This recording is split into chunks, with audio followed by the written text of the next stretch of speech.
हरिओम। नमस्कार मित्रों, स्वागत है आपका इस YouTube चैनल में। मित्रों, आज आप सभी के लिए एक बड़ा ही संशयात्मक विषय लेकर के उपस्थित हूँ, जिस पर हमें परीक्षाओं में उत्तर देने में बहुत ही परेशानी होती है, संशयों का सामना करना पड़ता है और अत्यधिक परिश्रम करने के बाद भी वह प्रश्न हमसे गलत हो जाता है। यहाँ तक कि आयोगों के द्वारा भी, बड़ी बड़ी संस्थाओं के द्वारा भी उस पर प्रश्न सही करने में अत्यधिक संदेह होता है। तो इसी प्रसंग को लेकर के आज मैं अभिज्ञान शाकुंतलम नाटकम के जो प्रमुख पात्राएं हैं प्रियंवदा और अनुसुया, तो उनके जो कथन हैं पूरे अंक में, पहले अंक से लेकर के 7 अंक तक उनके जो कथन हैं, उन कथनों को हम किस प्रकार से याद करें, उसके संबंध में मैंने आज सभी के सामने एक ट्रिक बनाई है, जिसको याद करके, एक छोटी सी ट्रिक है, मात्र आप उसे याद रखेंगे तो परीक्षा में आपसे यह कथन अनुसुया का है या यह कथन प्रियंवदा का है, आपको इस पर कोई भी संदेह नहीं होगा।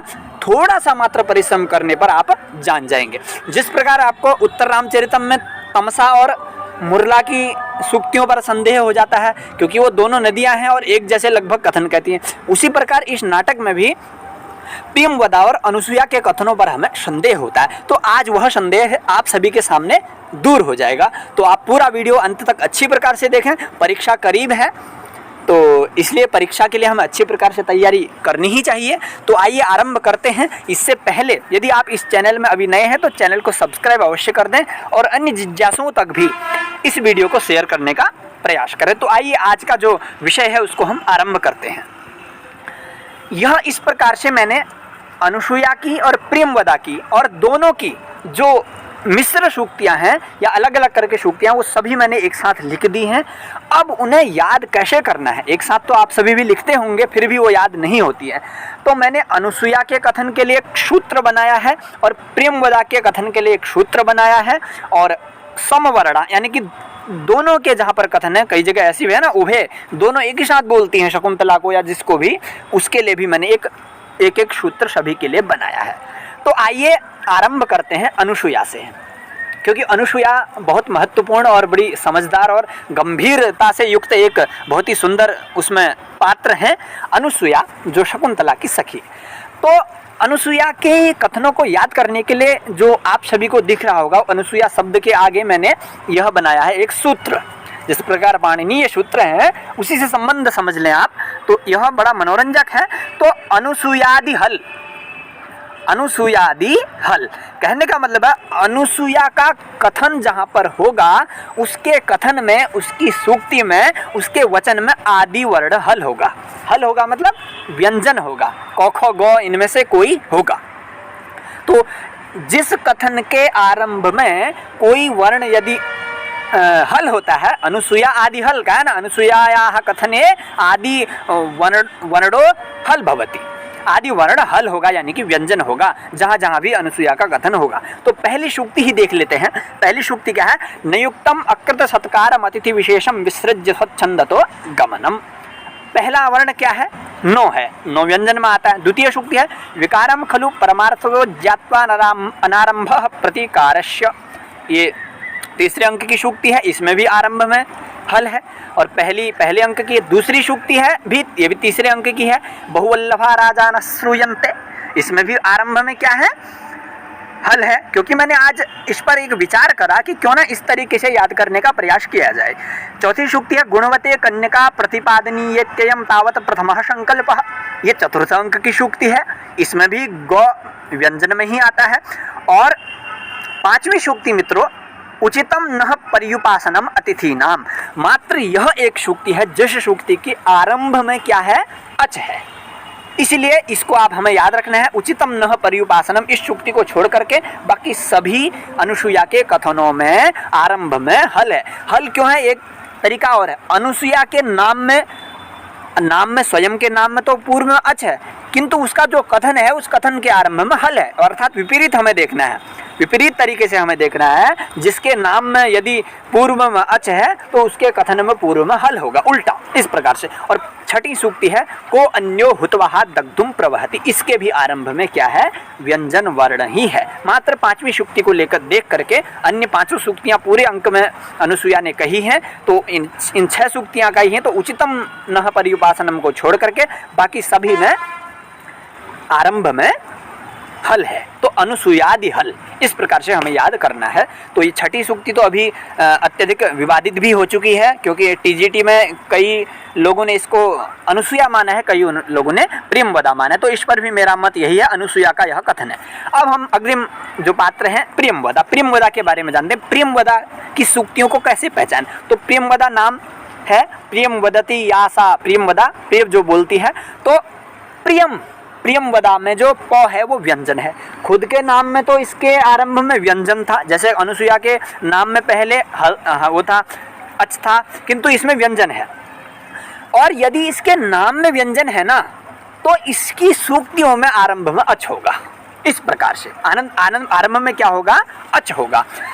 और अंतिम में यदि आरंभ में अच नहीं होगा तो अंतिम में अवश्य ही अच होगा, क्योंकि इसी के अनुसार मैंने इसका सूत्र भी बनाया। सूत्र क्या है, प्रियंवदा आदि ही अच अंते वा। प्रियंवदा के कथन में या तो आदि में अच होगा, यदि आदि में अच नहीं दिख रहा है तो अंत में अच अवश्य ही होगा। और क्योंकि जो अनुसुईया का जो कथन है उसके तो आरंभ में सब में ही वो है, क्या है, हल वर्ण है, और अंतिम में तो एक ही सूक्ति ऐसी उसमें आरंभ में है अच है। तो इस प्रकार से हमें याद करना है। तो इतना अनुभव तो हमें खुद भी लगाना चाहिए। यदि कई एकाध सूक्ति यदि अलग भी है तो उसको हमें वैसे ही याद कर लेना चाहिए, क्योंकि सारी नहीं हो सकती है। तो प्रियंवदादि ही अच अंते वा, प्रियंवदा के कथन में आदि अच होगा, यदि आदि अच नहीं होगा तो अंत तो अवश्य रूप से अच होगा ही होगा, क्योंकि इसके नाम में पहला वर्ण हल है। तो पहली सूक्ति है अनियंत्रणानुयोग तपस्वी जनों नाम, आरंभ में अच है क्योंकि इसके नाम में हल है।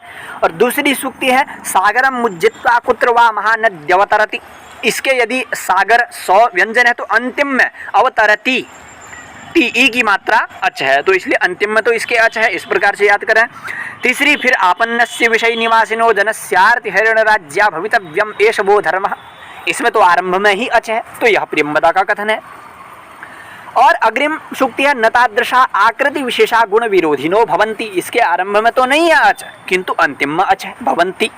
और अंतिम पांचवी सूक्ति जो है वो को नामोष्णोदकेन नम मालिकाम सिंचति, इसके भी आरंभ में अच न हो करके अंतिम में सिंचति तो की एकार में अच है, तो इसलिए यह भी प्रियंवदा का ही कथन है। और दो तो सरल ही आपन्नस्य और अनियंत्रणानुयोग तपस्वी जनो नाम, इस प्रकार से हमें इन दोनों की सूक्तियों को याद रखना है। अब आगे बढ़ते हैं उभे, जो दोनों की सूक्तियां हैं वो 3 सूक्तियां हैं जो प्रसिद्ध हैं, जो पूछी जाती हैं। अन्य कथन तो कितने ही हैं, लेकिन जो पूछे जाने की जिनकी अत्यधिक संभावना है वो 2 हैं। पहली इनमें मैंने क्या कह रहा, समवर्णा उभे, अर्थात जिन सूक्तियों में समान वर्ण हैं, अर्थात सम संख्या वाले हैं, 2, 4, 6, 8, 10, 12, इन वर्णों में से 16, 14 जो भी हैं, इन वर्णों में से यदि समान वर्ण किसी कथन में है तो वो दोनों की कथन है। और दोनों की हम इस प्रकार से विभाजित कर लेंगे कि आधे अक्षर प्रियंवदा के हैं, आधे अनुसुईया के हैं। तो पहली सूक्ति देख लेते हैं, राजरक्षितव्यानि तपोवनानि नाम। इस पर एक कथन हमें याद ही तो करना है। एक कथन ऐसे भी लगा सकते हैं कि तपोवनानि नाम राजरक्षितव्यानि, कि तपोवन की जो रक्षा करना है वो राजा करते हैं, तो तपोवन में तो दोनों ही रहती हैं, तो दोनों ही अपना रक्षा करवा रही हैं, इसलिए दोनों एक साथ बोल रही हैं। पहली ट्रिक तो ये है। दूसरी ये है, इसमें समान वर्ण है, 1, 2, 3, 4, 5, 6, 7, 8, 9, 10, 11, 12, 13, 14, तो 14 इसमें वर्ण है, अर्थात 7, 7, 14, तो सम वर्ण है, इसलिए ये दोनों का कथन है। दूसरी सूक्ति अतिस्नेह पापशंकी, इसमें भी सम वर्ण है, क्योंकि अतिस्नेह 4 और पापशंकी 4, तो 8 वर्ण इसमें है, तो ये भी सम होने के कारण दोनों का ही कथन है।